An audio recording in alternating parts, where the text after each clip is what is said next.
If XRP goes to $50, $100, $1,000, $10,000, the market cap for the asset is going to look absolutely absurd to most people.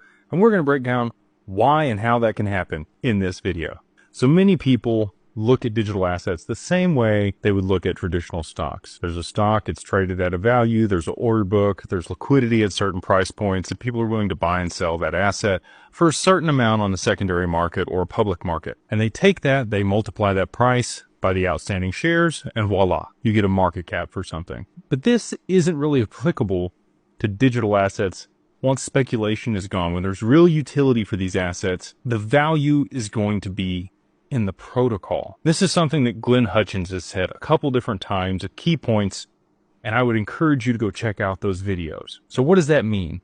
If you had $1,000 XRP, it would be trillions of dollars in market cap. It would look absolutely ridiculous. And at $10,000, you have quadrillions as a market cap for XRP. So how is that possible? Well, the value of the asset is driven by the total transactions that are happening over the network or the protocol. What I could liken this to for most people that may have some relevance is imagine you sent $1 every single time you sent an email.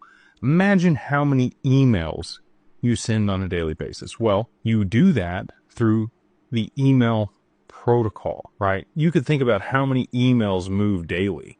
That market cap of that protocol, if it was moving value, would be astronomical. And that's how you should look at digital assets as well, because that's what they're doing.